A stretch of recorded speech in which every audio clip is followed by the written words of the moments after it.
саламатсыздар бүгінгі жиынға қатысушылар.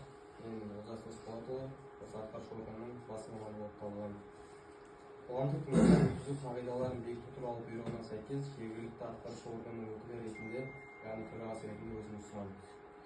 Хатшысы ретінде қатысушылар арасынан Әлжанова Айнұр сайласақ. Мақсаттарыңыз жоқ па? Жоқ. Онда бір ауыздан сайланды. Қоғамдық тыңдауды ашық деп жариялаймыз. Тапсырыс беруші Петроқазақстан Құмкөл ресурс акционерлік қоғамы. Жобаны дайындаған Сыр Арал сараптама жауапкершілігі шектеулі серіктестігі. Бүгінгі жиналысқа жобаға қатысты жоба жетекшілері мен ұйымдардың мамандары және мүдделі органдардың өкілдері Zoom конференциясы арқылы қатысуда. Ендігі кезекте қоғамдық тыңдаудың регламентіне тоқтала кетсек, баяндама жасауға 10-15 минут, қосымша сөйлеймін деушілерге 3-5 минуттан беріледі. Келісеміз бе? Ұсыныс сұрақтарыңыз болса, баяндамашыны тыңдап болғаннан кейін талқылауға көшеміз. Баяндама аяқталғаннан кейін жоба бойынша ұсыныстарыңыз, сұрақтарыңыз, пікірлеріңіз болса, ақ-түндеріңізді атап өтіп қосаңыздар болады. Осы регламентпен келіссеңіздер, қоғамдық тыңдаудың күн тәртібі мен регламенті бір ауыздан бекітіледі. Ендігі кезекте Петроқазақстан Құмкөл ресурс акционерлік қоғамының өкілі Кішкенеев Асқанға сөз кезегін береміз. Ал Байқоңыр қаласының тұрғындары, менің есімім Кішкенеев Асқан, Петроқазақстан Құмкөл ресурс компаниясының осы безопасность охранасында жұмыс істеуде өзінің зам директоры боламын. Менің ендігі қазір бізде экология бөлімінің басшысы Райхан Ерманбетова келіп отыр. Одан кейін Сыр Арал сараптама мекемесінің біздің проектный жұмыс жасайтын мекеме Жанар Жасылқызы келіп отыр. Енді өзіміздің компания жайында қысқаша мәлімет айтатын болсақ, біз Петроқазақстан Құмкөл ресурс компаниясы мұнай өндіру және мұнай өңдеумен айналысамыз. Біздің өндірген мұнай чементишно сауытына кетеді, жартысы басқа осы керекті нелерге жұмсалады мұнайымыз, өндірген мұнайымыз. Енді біздің компанияны олай естіген шығарсыздар, біз 86 жылдан бері жұмыс жасайды. Ұлытау облысы менен кезінде Қарағанды облысы болды, Қызылорда облысының арасында контракты бар, елу жылға жасалған контракттер. Сол контракт бойынша қазір біз мұнай сіздердің осы ауылдық округімізге қатысты біздің кеніштеріміз бар, месторождениелеріміз бар. Соларда мұнай өндірумен айналысамыз. Енді мынау қазір біздің жоғары жақтағы басшылардың министерстволардың өндіргендеріне байланысты биыл осы 3-ші кварталдан бастап қана осы сіздердің елді мекендеріңізде осындай общественный слушание істеліп жатқан жұмыстарымыз жайлы қысқаша мәлімет береміз. Енді біздің компания бойынша енді примерно неміз осы. Қазір Жанар Жасылқызы баяндама жасайды. Осы біздің именно осы қазіргі жасалатын проекті бойынша. Сол проекті бойынша сұрақтарыңыз болса айтасыздар, ал социальный вопростарды оны біткеннен кейін біз өзімізге жазып аламыз, одан кейін өзіміздің үлкен басшымызға жеткіземіз. Хорошо?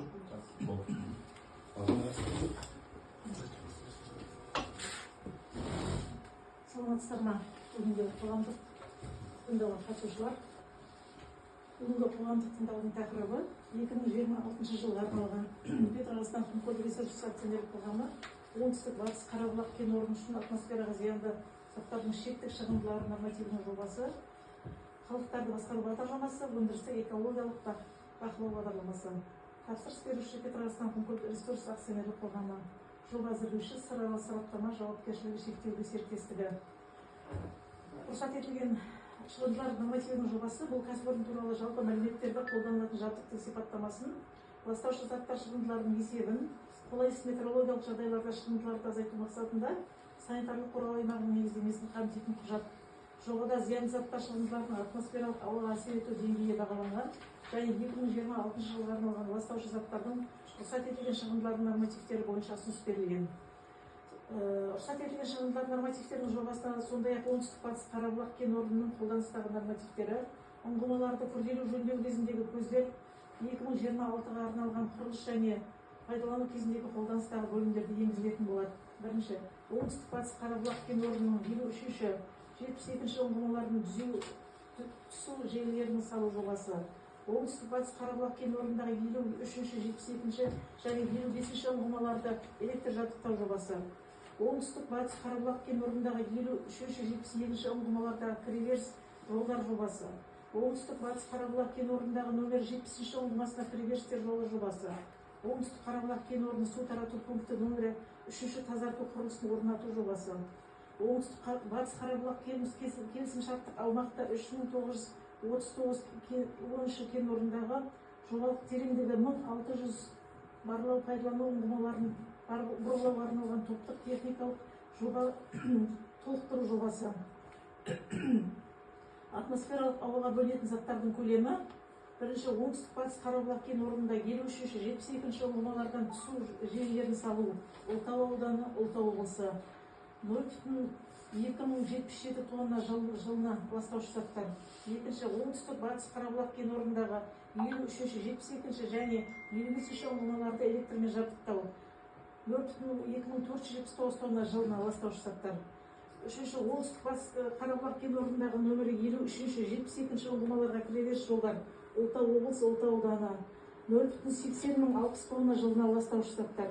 Төртінші оңтүстік батыс Қарабұлақ кен орнындағы нөмір 70-ші ұңғымасына кіреберіс жолы. Ұлытау ауданы, Ұлытау облысы. 0,995 тонна жылына ластаушы заттар. Бесінші оңтүстік Қарабұлақ кен орны су тарату пункттерінде нөмірі 3-ші тазарту құрылысын орнату. Ұлытау облысы, Ұлытау ауданы. 0,410 тонна жылына ластаушы заттар.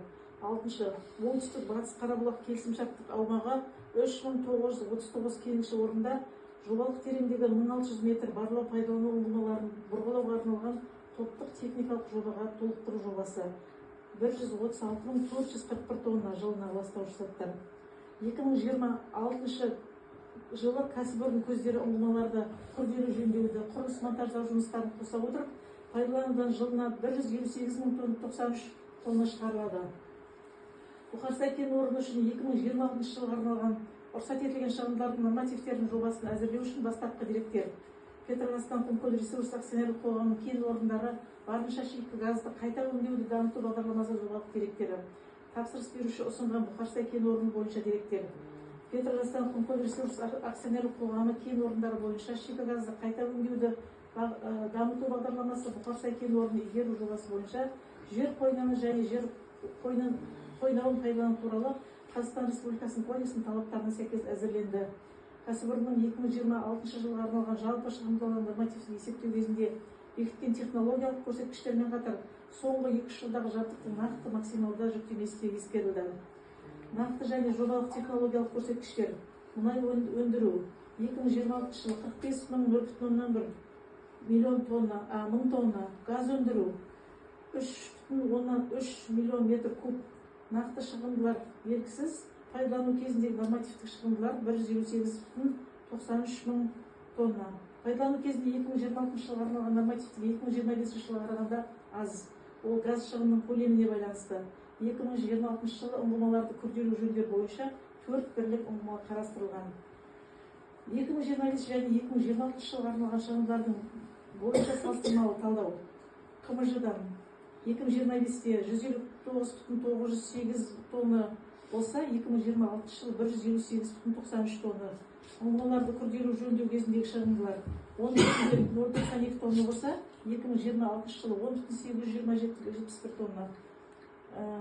Пештен шығаратын шығарындылар 2,568 тонна болса, 2026 жылы 3,792 тонна болып көрсетілген. Атмосфералық ауадағы зиян заттардың жер бетіндегі концентрациясының шамаларын есептеу Қазақстан Республикасының қоршаған ортаны қорғау министрлігімен келісілген ERA 3.0 нұсқасын пайдалана отырып орындалды. Жобада әсер ету аймағының шекаралары, ингредиенттер бойынша рұқсат етілген шығындар нормативтері айқындалған. Оңтүстік батыс Қарабұлақ кен орнында ең жақын елді мекендер мен темір жол станциялары Қызылорда облысында Қызылорда қаласының оңтүстігіне 210 км, Жосалы темір жол станциясының оңтүстік батысына қарай 145 км, Ұлытау облысының Жангелді аудандық округінен 4,63 км орналасқан. Көршілес мұнай кәсіпорындарының орналасуы: солтүстік батыс Қызылқия 24 км, Майбұлақ 28 км, Арысқұм 40 км, Құмкөл шығысқа қарай 75 км. Құмкөл Қарақойын мұнай құбыры Павлодар Шымкент учаскесіндегі магистралдық мұнай құбырына қосылған. экспорттық бағытқа Құмкөл мұнай кәсіпорнында мұнайды қабылдау және дайындау пункті бар Құмкөл, Атасу, Ағашанкөл мұнай құбыры арқылы шығуға болады.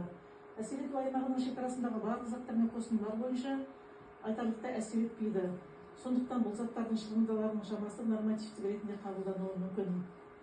Келесі слайдтарда 2026 жылы орын алатын құрылыс жұмыстары барысындағы, яғни ұңғымалардағы түсу жолдары, бөгейде линияларда ұңғымаларға кіретін жолдар, электрмен жабдықтау, үшінші су тарату пунктіндегі тазарту қондырғысының құрылысы, тереңдігі 1600 метр, барлау пайдалану ұңғымаларын бұрғылауға арналған топтық техникалық жобаға толықтыру жұмыстарының түрлері көрсетілген. Қалдықтың түрлеріне тоқталатын болсақ, люминесцентті шамдар, майланған шүберек, құрамында қауіпті заттар бар басқа шландар, пайдаланылған майлар, қатты тұрмыстық қалдықтар және құрылыс қалдықтары, май сүзгілері, пайдаланылған аккумуляторлар және тағы басқа қалдықтардың жалпы көлемі 1334,7995 тонна жылына. Өндірістік экологиялық бақылау бағдарламасы. Белгіленген талаптарға сәйкес, өндірістік экологиялық бақылау бағдарламасы мыналарды көздейді: өндірістік мониторинг, әсер ету мониторингі, ластаушы заттардың концентрациясы, топырақтағы құрамы бойынша санитарлық қорғау аймағының шекарасында, эмиссиялардың мониторингі аспаптық және есептеу әдісімен жүргізіледі. Кәсіпорында мерзімді мониторинг белгіленген 90-ына бір рет көзделді және санитарлық қорғау аймағы шекарасында өтеді. Стационарлық шығындылар көздерінің саны олардың барлығы 26 ұйымдастырылған бірлікті құрайды. Қоршаған ортаны қорғау жөнінде 2026 жылға арналған іс-шаралар жоспары: технологиялық жабдықтың беріктігімен герметикалық қамтамасыз ету, жолдарды жөндеу және техникалық қызмет көрсету, жерді өндіріс және тұтыну қалдықтары мен химиялық, биологиялық, радиоактивті және басқа да зиянды заттардан ластанудан қорғау, әкімшілік аумақтық бірліктерінің аумақтарын көгалдандыру, мамандандырылған ұйымдарда қалдықты кәдеге жаратуға беру, автомашиналар, аккумуляторлар, люминесцентті шамдар және тағы басқалар. Мұнай өндіру кезіндегі аварияға қарсы іс-шаралар: қадағалау, жабдықтарды уақытылы ауыстыру, алаңдарын бетондау, коррозияның пайда болуын тексеру, мұнай резервуарлары бойынша профилактикалық жұмыстар жүргізу, кен орындарының объектілері мен аумақтарын радиологиялық зерттеу, мұнай кәсіпшілігі аумақтарындағы экологиялық жағдайды зерделеу және мониторингтеу, өнеркәсіптік қызметті экожүйеге ықтимал теріс әсерін анықтау, экологиялық білім беру және насихаттаумен айналысатын мамандардың біліктілігін арттыру.